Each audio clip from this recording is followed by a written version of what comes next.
Welcome to the Mini Miser, where I save you time and money on your miniature gaming hobbies.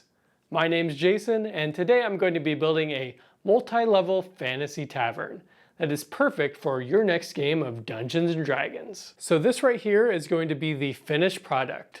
A nice 3-story tavern that is the perfect scale for use with all sorts of minis. So as you can see, the roof is removable, and there's a level there. And then we have the second story where there's several rooms for weary travelers. And then of course the main tavern area and a little kitchen in the back. And the best part is that this project should cost you no more than $10, even if you're starting with absolutely zero of the supplies. Let's go ahead and get into the build.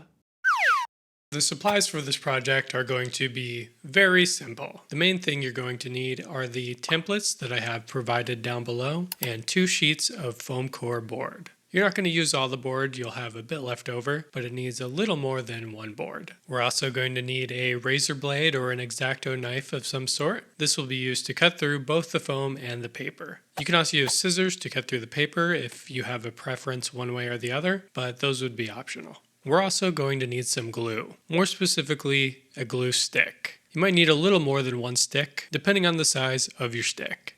In addition to this, we'll also need a couple hot glue sticks. I use a mini hot glue gun currently, so I might need 3 or 4 sticks total. In order to help us make sure we cut everything in straight lines, we're going to need a straight edge of some sort. Any ruler here will do. I use a plastic one that I picked up at the dollar store in this video, but it's even better if you have a metal lined one that the razor blade won't cut into. Speaking of all this cutting we're going to be doing, we're going to need a mat of some sort to do the cuts on top of. I have a nice big craft mat at home that I use. In this video I'm actually going to use a cheaper one from the dollar store just to show you that you can really use anything. Even a couple sheets of spare cardboard boxes from Amazon will make a great surface to cut on. And then there's one more thing you can pick up. It's really up to you. This is going to be for an optional step later in the video. And this is going to be small weights of some kind that we can glue on and help weigh down this tavern. Help give it some extra robustness. You could use metal washers. You could use rocks from outside. My current favorite thing to use is actually pennies. You know, like cash money pennies. They're honestly the cheapest thing I could find, even cheaper than metal washers by a considerable amount. So that is the entire supply list that we are going to need here. Well, I take that back a little. You are going to need a hot glue gun to use the hot glue gun sticks in. The one that I use, I just picked up at the Goodwill for $1 or $2, and I'm sure you can find some really cheap ones on Amazon as well. And then you will also need a printer. In my head, I think most people probably have printers. That might not be true, but I am almost positive that all of us at least know a friend or a family member who does have a printer that would be happy to let you use it. Alternatively, there are many stores out there that you can bring in the PDF files that I provide down below and print the stuff out there for a small fee. And with that out of the way, I'm going to go ahead and go outside and pick up some of these supplies for myself for this project. I'm going to be going to my favorite dollar store here out in the US, the absolutely goated Dollar Tree. From all of the dollar stores that I visited, I found that Dollar Tree really does just have the widest selection and best options for crafting. Right here we have the foam core board that Dollar Tree supplies. This is going to be the black ready board. Going to grab me 2 of these. And moving over to the craft section, they should have these small cutting boards that you can use. Perfect for our project here. Obviously bigger is better and easier when cutting larger things such as foam core board, but it really shouldn't be a problem. And conveniently, right next to them are the mini glue gun sticks. Go ahead and grab a package of these and there will be many left over after this project. Mini sticks on the Mini Miser channel.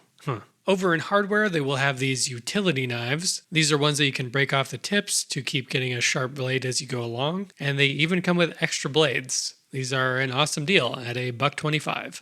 Like everything else here. For a straight edge, as I mentioned, this particular store that I went to has quite the selection of rulers, but unfortunately none of them have metal in them. So I'm just going to grab a plastic ruler and try to be careful not to cut it up too much. The clear ones are actually pretty helpful in their own way for making sure everything's lined up because you can see straight through it, down to the image underneath. And over in office supplies, they have 2 different glue sticks to choose from. They have this multi-pack, which is a pretty good deal for $1.25, but I actually prefer to grab the name brand one underneath it because even though it's more money, it's the same price just for one stick. It's a little bigger than the other sticks, and when you apply it, it's purple. So it's really easy to see where the glue is. It dries clear, but it comes out purple initially, which can just be really helpful sometimes. All right, so that is all I need from the dollar store today. Going back home, I'm gonna fire up the printer and start pumping these pages out. The main file for this tavern is going to be 15 pages total. So be sure to have at least 15 pages of paper in your printer. Speaking of printers, I bought this Canon Inkwell printer off of Amazon last year, and it is absolutely amazing. You can see that it has these see-through storage areas where you can see the ink levels inside. So instead of having to buy individual cartridges, you can just buy refills. Like they're these good-sized squirt bottles that you just hook them up and pump the ink into it. And the Canon ones are quite expensive, but luckily on Amazon, you could get the cheap third-party generic ones that are quite cheap, and the ink lasts so long. Okay, so once we have all these printed out, we're going to go over to my crafting table and get to work. So this is going to be an intimidating stack of paperwork, but what we're going to be looking for is you'll notice that some of the images are surrounded by a pink border. You'll notice on page 1 that there is a note in the upper right saying that pink equals glue to foam core board. All these sheets that don't have anything outlined in pink, I'm going to go ahead and set to the side. We'll get to those in a little bit. Time to go ahead and grab the cutting mat. And on this one sheet, there's some stuff that's outlined in pink and some stuff that's not. I'm going to go ahead and get rid of this top part and put it to the side with the rest, just to keep things as organized as possible. Okay, so now we have all of our pink bordered stuff. Now what I like to do is go in and cut off a lot of this excess white paper, just so it doesn't get in the way as we're trying to puzzle everything together and glue it down to the foam core board. You don't need to be exact with this, and you don't even need to do it, but I find that it does make things quite a lot easier in the next step. So I'm just going to start cutting off all the excess white piece by piece.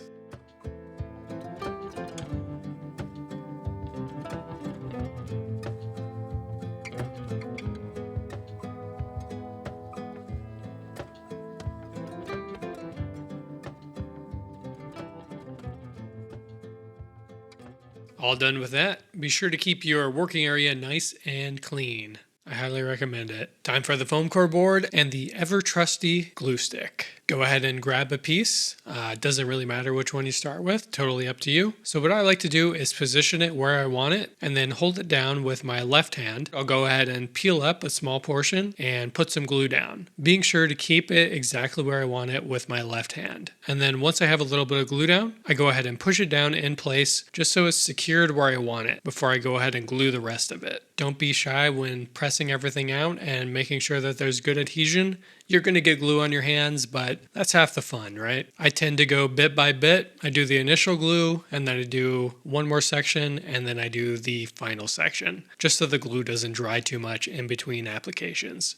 Depending on how fast you are, you could do more or less as you go. From here on out, it's just kind of like a little Tetris puzzle, if you will. I just try to fit as many pieces as I can on this first board. So you may have noticed that the floors on these tiles are 1 inch by 1 inch gridded, perfect for D&D. I also put together a version that doesn't have a grid on them, which is available on my Patreon, in case if some people really didn't like grids on their floors. I don't think it looks bad, but if you're not playing D&D, that might just not be something you want to see. Like if you were playing some sort of war game that doesn't use grids and just uses a tape measure instead to measure movement. So that's about all that I can fit on this first sheet of foam core. I'm going to grab a scrap piece that I have from a previous project and glue down the last couple cutouts. Now that everything is glued down, I'm going to go ahead and grab the cutting board again, and I'm going to start cutting these pieces into more manageable pieces. When cutting foam with a razor, you want to make sure to do several gentle passes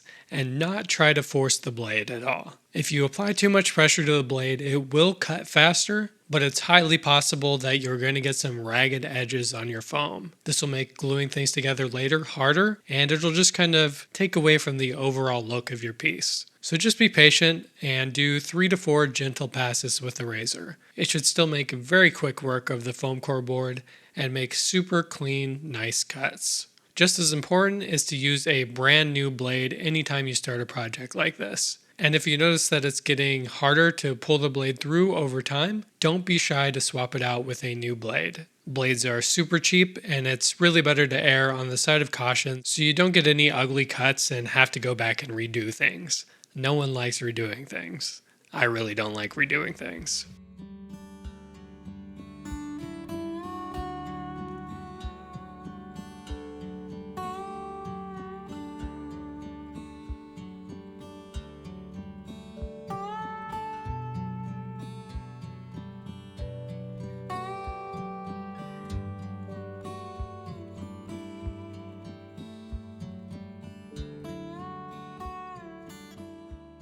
When cutting out these images, always be sure to err on the side of cutting off too much pink instead of not enough. If you cut a little on the inside of the image, that's okay. It's better than cutting a little on the outside of the image and getting a long pink strip on part of your image. Hey there, I hope you're enjoying the video. I just wanted to take one moment to let you know that I have a Patreon page where I post extra templates for my supporters, along with other benefits. For this tavern build, you can find alternate floors without the grid pattern, and also a variety of different color roof options to choose from in case green isn't your thing. Patreon is the best way to support the show and to encourage me to keep pumping out videos. Okay, that's enough of that. Let's get back to the video. Alright, so that is all the initial pieces cut out. Now you remember that other stack of papers from the beginning? The not pink outline stuff? Now it's time to cut those out. I'm continuing to use the razor blade here because I already have it out, but you could also use scissors here if you're more comfortable with those. No secrets here, we're just cutting these out. The razor or scissors should just cut through this printer paper like it's nothing at all. Once again, just err on the side of cutting off too much instead of not enough. Instead of getting pink strips here, you would get white strips down the side of your piece, and they would really just stand out.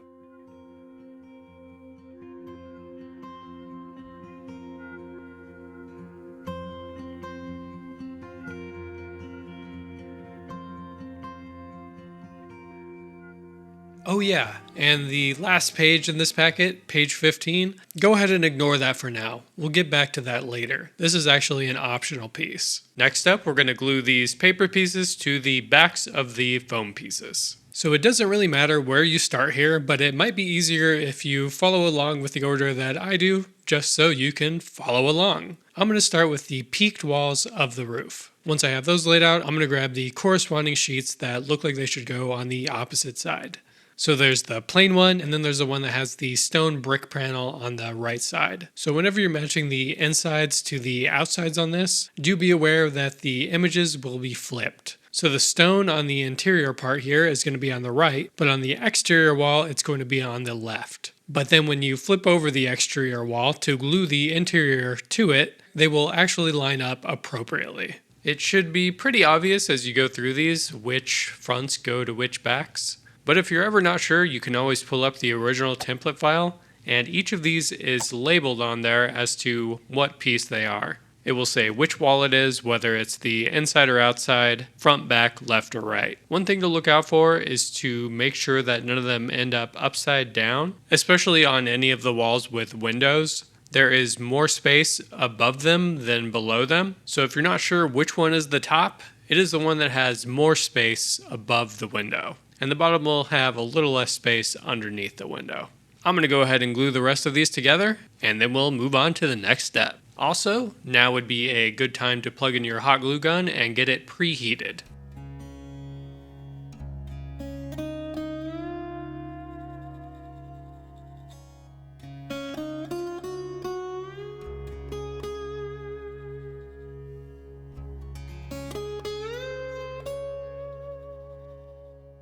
Now it's time to really start putting everything together. Our hot glue gun should be ready to go now, and starting with the floor of the first level of the tavern, I'm going to proceed to glue the walls on. So depending on how your foam core board was stored, you might notice some curving. That's perfectly normal, and what I like to do is at this step, I'll go ahead and bend it in the opposite direction of the curve, and this will release some of the pressure and let it bend back to being flat. I'm going to start with the right side wall for the first story. Notice that the interior walls are lighter than the exterior walls. This makes it a little easier to keep track of which direction these should be pointing. I'm just going to run a bead of hot glue along the bottom and then hold it in place until it's dry. Then we'll do the same thing with the first story left wall. This one has 2 windows in the middle section of the wall. Next up, I'm going to glue down the front door. Be sure to glue the bottom and the sides on these to make sure everything holds together well. And the last piece for the first story is going to be the back door. This will have a door on the left and a fireplace on the right.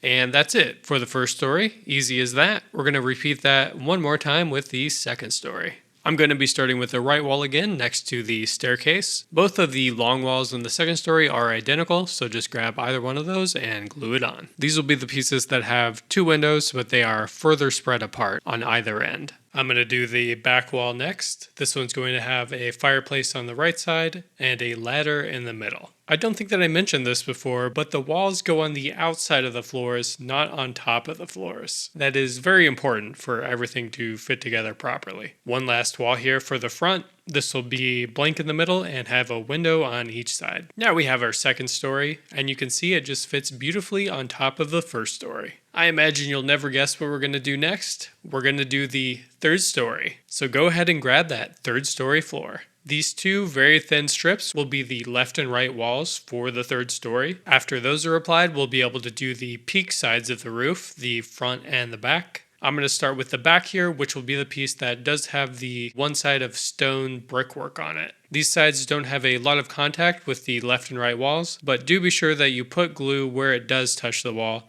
It will really help with stability here. For the 2 main roof pieces, there's going to be one that has a notch in it and one that's just a plain rectangle. The one that has a notch is slightly longer than the other, so it will go on top of the edge of the regular rectangle piece when gluing. Now that we have our 2 pieces connected, we're going to need to use these smaller triangle pieces to add stability to the piece and also make sure that the angle is correct. So I'm going to glue these in, and when you do so, be sure to push them in all the way. This will likely make your roof spread out a little. That's okay, that's what we want. This will give it the proper angle to fit on top of the third story. At this point, we are almost done gluing. We just have the chimney to finish up. You're going to have these 2 long stone pieces left. These are just going to be glued back to back, like so. And next up is probably one of the more complicated parts of this build. We're going to attach the chimney to just the first story on the back side of the building. So go ahead and assemble your building and put the roof on and make sure the notch is facing the back of the building above the stone section of the back wall. Then apply some hot glue to the bottom of this chimney and attach it to the first story back wall, paying attention as you do so to its position in relativity to the notch in the roof. Basically, just be sure that the top of this chimney is positioned in a way that it fits into that notch. I kind of failed to capture this on camera here because the building was so high, so I do apologize about that. But moving on, we are almost done. You should have a couple more stone strips left.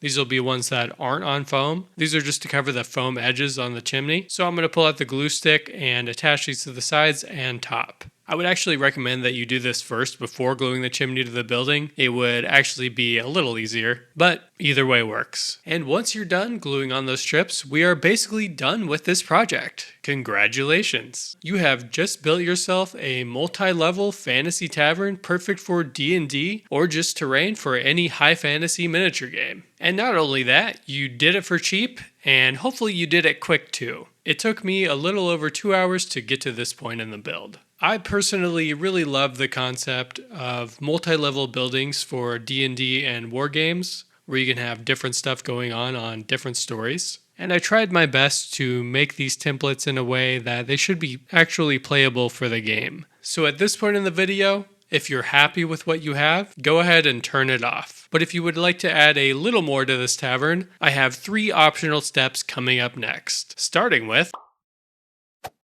So you may have noticed that this piece is made out of foam and paper, both things that are very lightweight. So it's kind of easy for it to be knocked around the table on accident. Something I like to do with pieces like this is weigh them down. Not only will this add some extra stability to it, and honestly just make it feel nicer and more robust as you handle it, as we put these weights underneath the floors of the building, it also makes a kind of guide so that the upper stories cannot fall off the bottom stories. I'm going to go ahead and start with the roof. I'm going to put 3 pennies on each side of the peak and call it good. There's not a specific amount that needs to be used here. You can really just go by what feels good to you. Next up will be the 3rd story. I'm going to flip it over and attach them to the bottom. What I like to do is put them in each corner a little bit away from the wall edges. I'm going to go ahead and put 1 in each corner, and then I'm going to come back and put a second one on top of the previous ones that I placed. Just make sure not to put these too close to the edges of the walls, because depending on how your pieces line up, they might not fit inside the walls for the 2nd story, and you'd have to take them off and redo it. Then I'm going to do the exact same thing on the bottom of the 2nd story. I would recommend using a pretty good amount of hot glue here. While recording this, I used it sparingly for some reason, and some of the pennies did end up falling off during the process, and I had to glue them back on. And once I used more glue, they stayed on just fine, as they should. Once these are applied, that's going to be it for the weight that I did on my tavern. The bottom piece will be weighed down by the pieces on top of it, and if you did put weights on the bottom of the first floor, it might not sit evenly anymore, and we definitely don't want that. So now that it feels nice,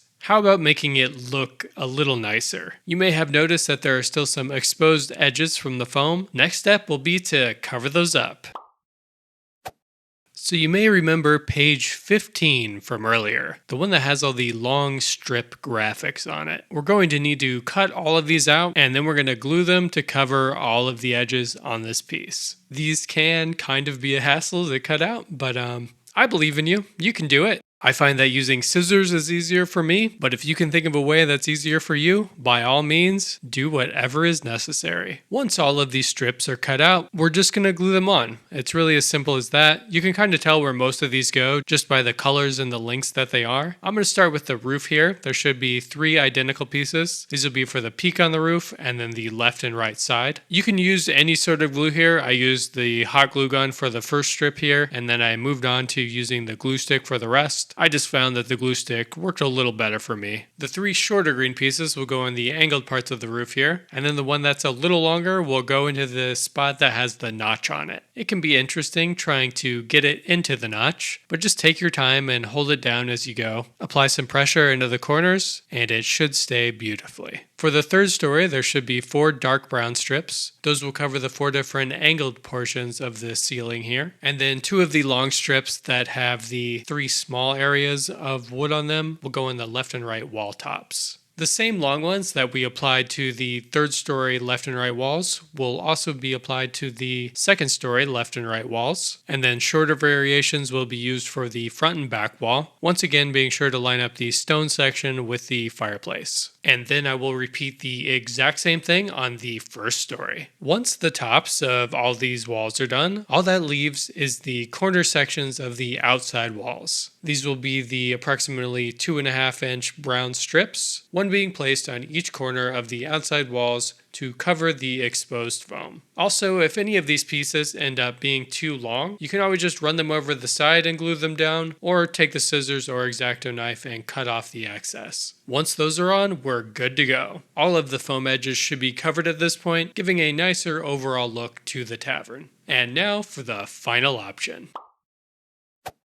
The last optional step is going to be to add some half walls onto the 1st and 2nd story. The way these walls are going to work is almost identical to the process we did before. The pink outline graphics are going to be cut out and applied directly to the foam. So we're going to start there and then cut out the rest. These definitely aren't necessary, and depending on how you like your terrain to be, you might not actually want them in your tavern. They can make it harder to place models inside the building slightly, but at the same time, they look kinda cool. Also, the fact that these are half walls instead of full walls do make it a bit easier to maneuver models around in these buildings. I have tried putting in full walls in the past, and they're really just a nightmare. They are far too high and really make it hard to move the models around in. So I think the half walls end up creating a nice balance between the two. Moving on to the back sides of these, I'm going to cut these out and then match them up to their coinciding foam pieces and glue them on the backs. Once those are all glued on, I'm going to go ahead and start with the second story and dry fit in the very long wall piece. I like to go ahead and dry fit everything just to make sure it's cut properly and will fit before I go ahead and pull it out, apply some hot glue, and then insert it once more. I'm then going to do the same process for this small divider wall on the left. Moving on to the mid-size wall that will go besides the staircase. As I'm doing this, I'm just making sure to match where the doors are as to where they are marked on the floor. And once that one's in place, we can put in the last two divider walls, and then we'll be done with the second story. And I think that just looks pretty dang cool. Moving on to the first story, I'm going to go ahead and start with the back wall here. And once the glue on that one's dry, I'll go ahead and put in the last wall piece that goes beside the staircase and connects to the back wall. Now it's time to pull out all the strip pieces that were on those templates and finish off all the edges. These dark brown pieces will go on the ends of these walls. You can kind of see on the edges of the walls that there are already small strips of brown. These will just cap off the ends. And as I'm doing this, I realize this would also be much easier to do before the walls are hot glued into the frame. So I would recommend doing these edges first for sure. The top should be easy either way, but it can be kind of a hassle to angle in these end pieces. Other than that, nothing too complicated here. Just be sure to grab strips that match the length of the walls, and if the walls have any doors on them, be sure to line up the door graphics. And if any of the edges on this ever start to pull up, just apply more glue. More glue is always your friend. So as I'm finishing this up here, I do have to say that I really did enjoy the process of creating the template for this building. And I'm looking forward to making more terrain in this way in the future. And I'm kind of curious, what kind of buildings and terrain for mini wargaming and D&D would you like to see? Let me know in the comments below. I would love to hear your ideas. So once the last edge goes on, we are all done with this project. It was cheap, it was easy, it was fast, and I really do think it looks great, and it should also play great. I hope that this video has been useful for you, and I really hope it's useful for many gamers out there who might not necessarily be looking to spend a ton of time and money on their hobbies, but still want some cool stuff on their tabletop. I currently can't wait to test this out in the current D&D campaign that I'm part of, and I hope that you can do the same.